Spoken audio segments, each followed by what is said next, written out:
Hello everyone, welcome back to our small RoboDK training sessions. Today's video is about a topic that several of you requested. It's about how to connect the RoboDK simulator with the URSIM simulator. This possibility, for those of you unfamiliar with it, allows you to get the best from both worlds.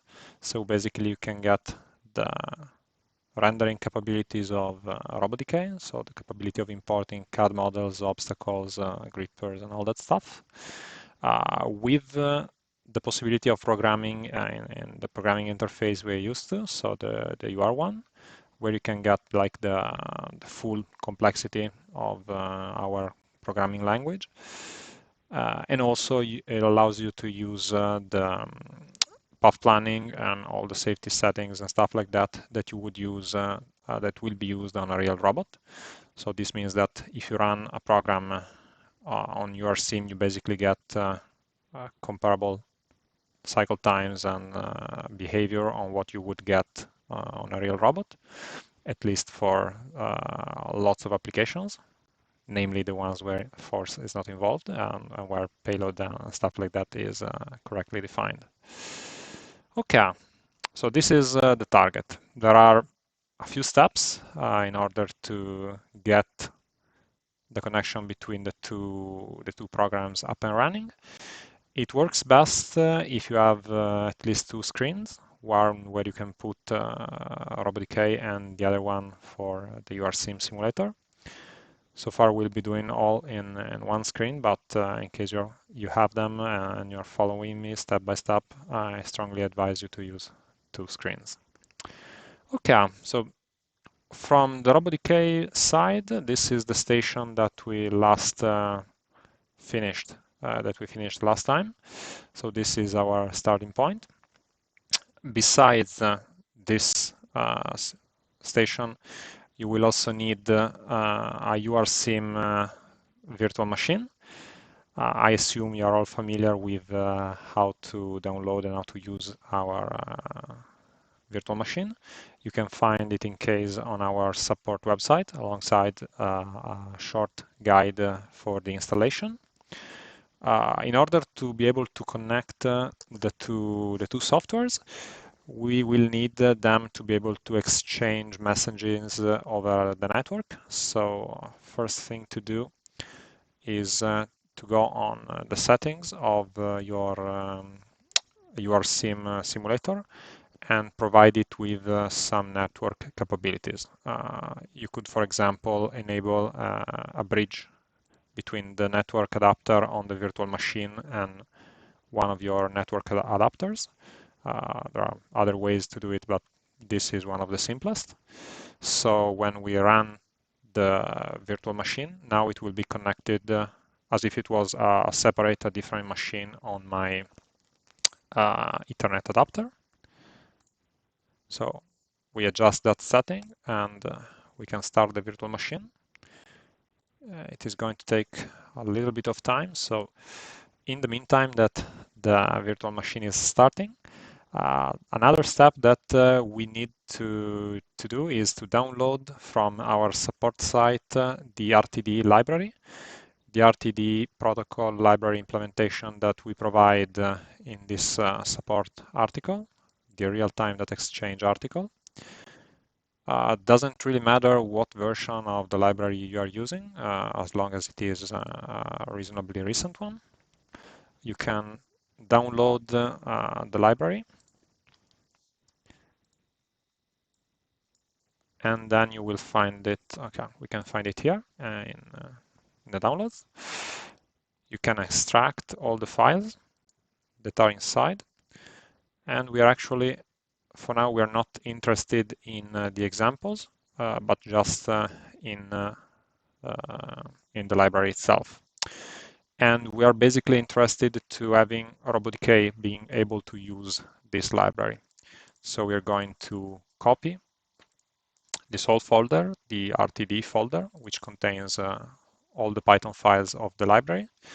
And we're going to paste it here in your RoboDK standard installation path. So C RoboDK Python. You can see I have already pasted it here. You can do the same. Okay. So now we will have RoboDK being able to use the RTD, and we know where the library is supposed to be. Okay, good. Now we have also the virtual machine, which has finished its setup. We can really fast go check what is his IP address. Okay, 10.51.19.54. Let me just check if I can ping it from my Windows machine, which I should be able to.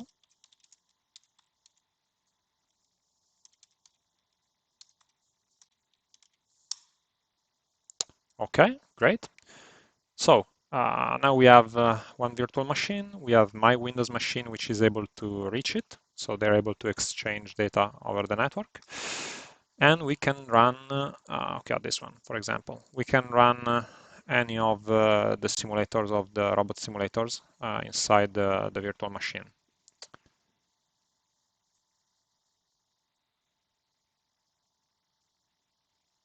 Okay, let's power it on. Okay, so it gets a position. So now we have the virtual machine we are all used to. You can program it, you can move the robot, whatever you want. Actually, we are very close. We need only one more step to link the two softwares. So we now have both softwares configured.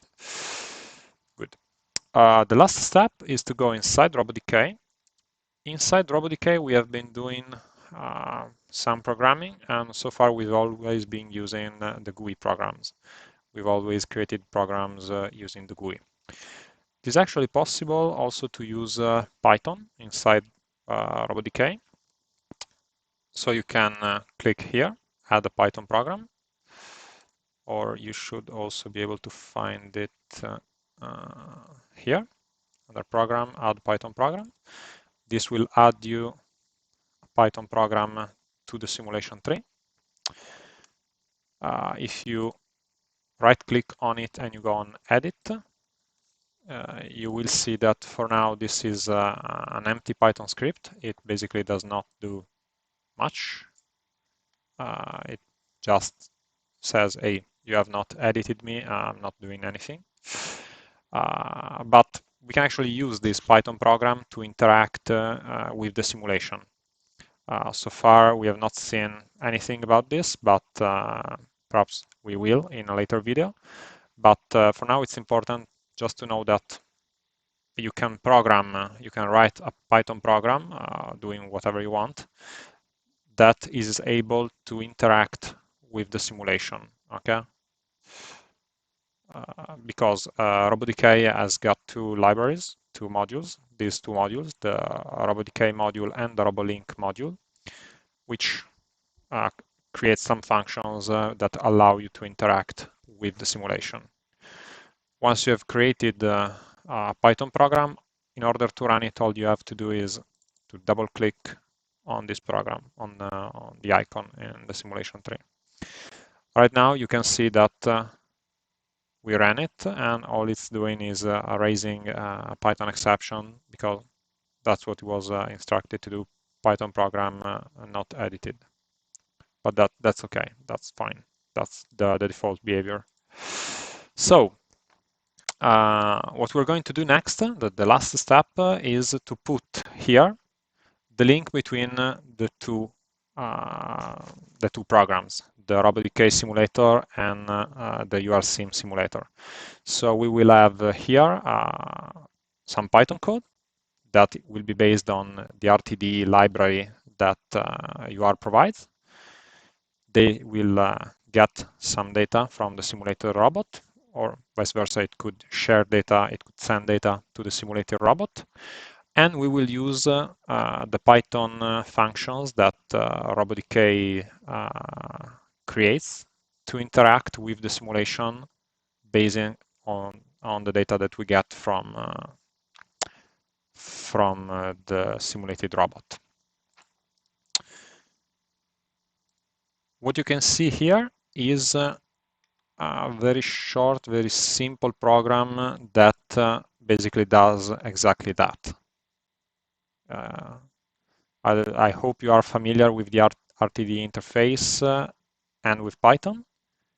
If you are, this program it's going to be really simple, I promise. Also, if you're not familiar with the RoboDK API, no problem. So what this program really does is, okay, it imports some module, it negotiates the RTD connection with the other robot. For this reason, we need to tell RoboDK where to find the robot in order to get data from it, and then enters in a loop. It's very similar to the control loop example that you can find on the documentation of the RTD. It's actually even a lot simpler. Once you are in a loop, you get some data using the RTD from the simulated robot. And then if you have received something, you use this function, robot.setJoins, to set the joins of the simulated robot so that they match with the one of the URSim robot. Okay? And then you keep on looping. Very, very, very simple. You can find this code attached to the video, so you don't actually have to manually copy it. Okay. So provided that IP address is correct and everything else is correct, okay, it should. Now, if I just run this Python code here, okay, you see the robot position suddenly changed in order for it to match the one of the simulated robot we have on the other side. Let me just close a few things and let's see if I manage to share everything on this desk over here. Okay, so you can see that the position of the robot in RoboDK and the position of the robot in URSim are now the same, as long as this Python thread, this Python program is running. So if I actually to move the robot inside the URSim, the other robot will mirror its movements. Okay.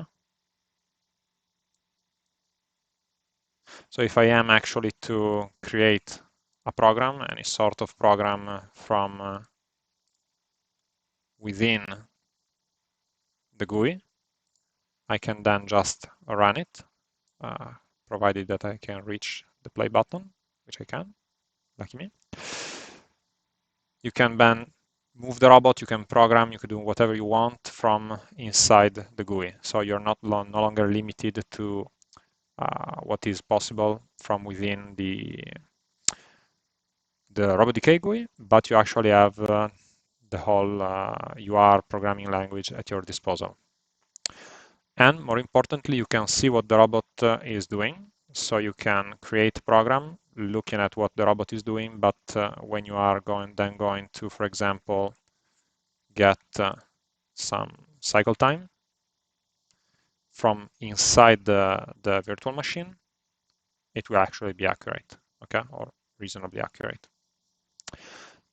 So this link, it's important. It does not work both ways, meaning the robot can set the position of the robot in RoboDK, and they can exchange signals in both directions. But if I am now to move this robot, if I was now to try and move this robot, it would not be mirrored by this one. So it's only the RoboDK mirror robot that is mirroring the URSim robot, not the other way around. And that's because of our how our robot works, basically. So long as you are in local mode, you cannot get control from outside and have it moving. So that is actually a limitation, let's say. But all other signals that can be exchanged in the RTD, they can be exchanged in both directions. So for now, we have been receiving only the target queue from the robot, but actually we could exchange a lot more, and it could be in both ways. So we could have something like the robot writing Boolean digital output register, and when the simulator sees it, if we have coded the right things using the Python API, we could, for example, attach or detach parts from a gripper, or we could create a sensor that from inside the simulation senses when a part is at a particular position and then writes it to the robot. So compared to other ways to do the synchronization between URSIM and RoboDK, the fact that using RTD is actually bidirectional, it works in both ways, allows you to create more complex simulation, to have a more complex exchange of data. This is the basic cycle. This is the basic code. You can start from this. You can add whatever you want. You can add more data to be exchanged, and inside the loop you can easily code something more using the RoboDK API, which perhaps we'll have a talk about another time.